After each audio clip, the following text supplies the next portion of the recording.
Hey, how's it going? It's Jocelyn here with Positivity in Pregnancy and Motherhood, where we as women want to try harder to enjoy our pregnancy, that season of pregnancy that can be very difficult, and also our motherhood, which, if you haven't found out already, is probably a lot more difficult than maybe you thought it would be. Motherhood has a lot of hard times, a lot of ups and a lot of downs, and I have been in the throes of them. I have 4 kids. My oldest is 8, my youngest is 1, and motherhood has been hard. I always dreamed of being a mom, but it was difficult, and it is difficult. I still have days where it is so hard.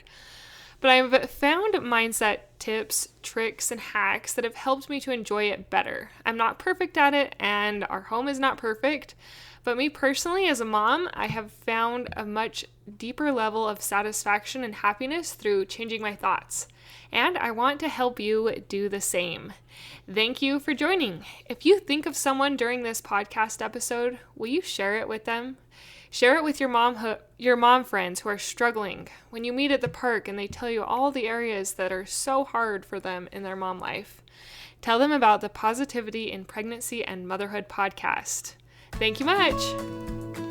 Hi, I'm Jocelyn, host of the Positive in Pregnancy and Motherhood podcast.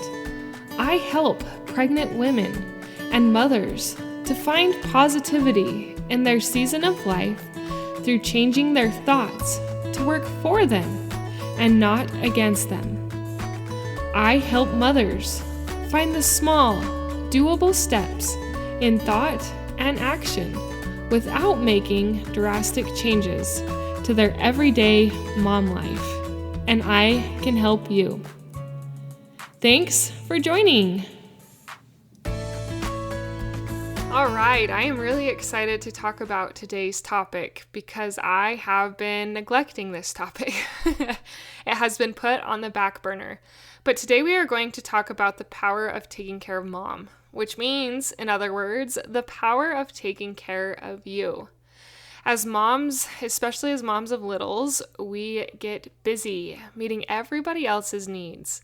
Feeding, dressing, bathing, taking care of, and watching out for all the little people that we are surrounded by. And oftentimes our day can get completely filled up doing that. Sometimes it seems impossible that the day went by and you feel like you got nothing done.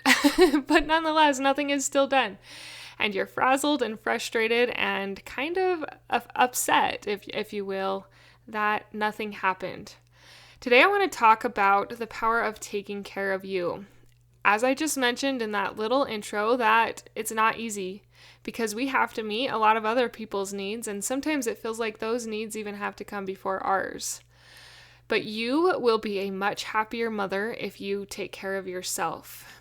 Today in this episode, I am going to give you 3 suggestions to help you take care of yourself, but you're only allowed to pick 1 to work on. Because I don't want to overcomplicate your list. I don't want to make your to-do list seem longer and more unmanageable than before. So you're only allowed to pick 1 to work on implementing to take care of yourself, to have some self-care, and to be the mom that you want to be. You've probably heard the phrase, if mom ain't happy, no one ain't happy, or something similar to that. Or another one is, happy wife, happy life. We kind of giggle and laugh at these phrases, but in all reality, they ring true. If mama's not happy, none of the kids are going to be happy. Everyone's going to be upset and angry. Same with the quote about the wife and the husband. If the wife's not happy, the husband's probably not going to be happy either. I recently heard from one of our local religious leaders that the mothers are kind of the barometer in the home. They tend to kind of set the mood. And as you have raised your family and you've been in your home, you have probably noticed this as well. That you as a mom kind of set the atmosphere in the home. If you're happy, there's probably going to be a little bit more peace and loving care than if you are upset. And you're going to feel better if you are happy. But maybe you're stuck and you're like, how can I get happy? This seems so hard. I don't even know how to stay afloat, let alone be happy. That's why the tips that I give you in my podcast are simple and doable. Because for me, it has been the simple and doable things that have helped over time. It has been those little things that have helped us, that have helped me to get out of that funk of, I can't even stay afloat. How can I find happiness? Okay, these 3 tips are not in a particular order. I will just list them in the order that I took my notes, but that doesn't mean that the first one's more important than the third.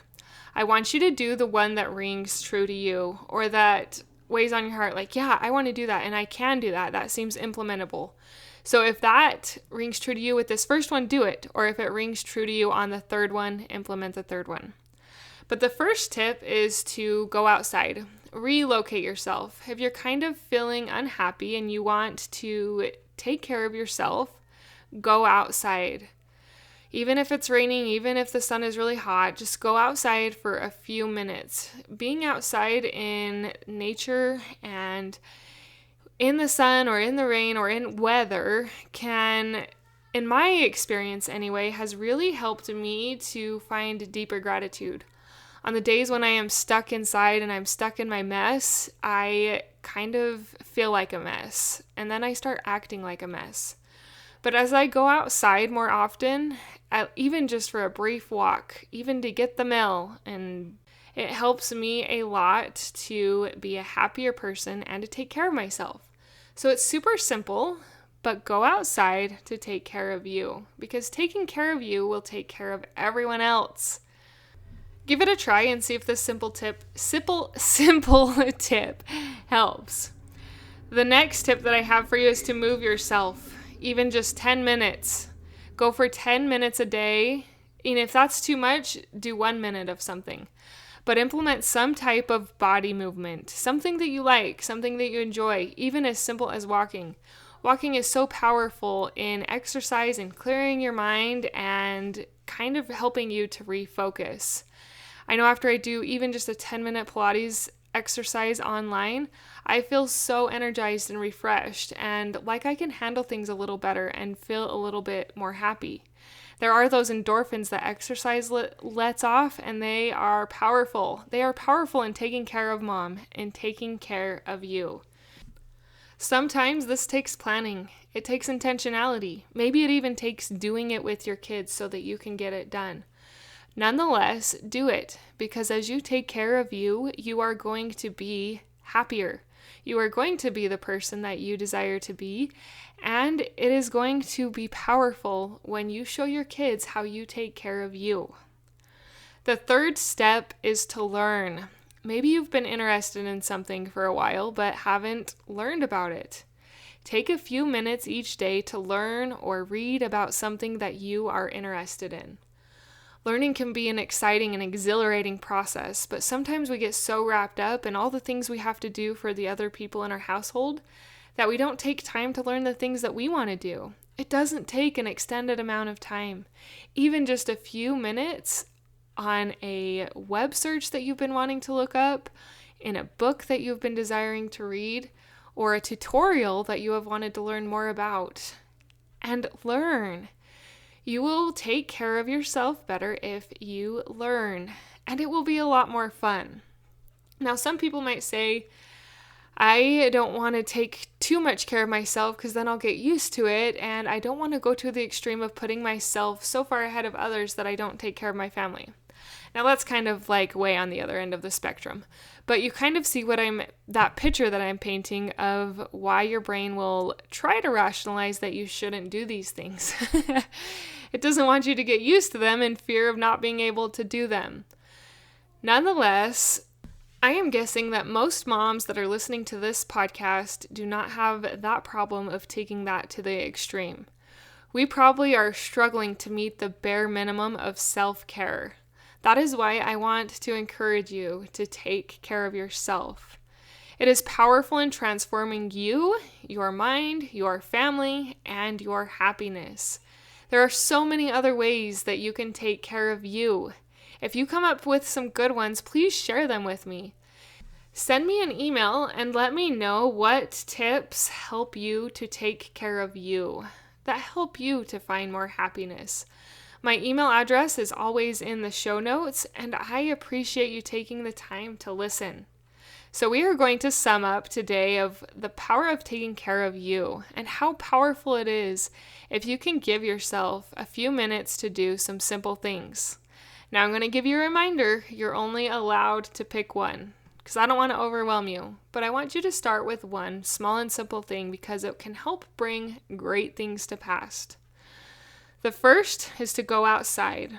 The second is to move your body in some form of exercise. And the third was to learn. You got this, Mama. You are amazing. Your children need you. And most of all, you need you. You need to take care of you to be the mom that you desire to be. I am cheering for you. Until next time. Thank you for being a part of the Positive in Pregnancy and Motherhood podcast. For listening, for sharing, and most of all, for applying these tools into your own life to improve your own happiness so that you can find your own better thoughts for a better you in a positive pregnancy, in losing that stubborn baby weight, and becoming the mom you desire to be through taking small steps in thought and action to reach your goals. If you are a mother who has an inner desire to enjoy motherhood and pregnancy better, but you are having difficulty figuring it out, I can help you. I can help you find the small, doable steps without drastic changes to your everyday mom life. Reach out, let's connect, and let's see you move forward. My name is Jocelyn, and I thank you for listening. Until next time.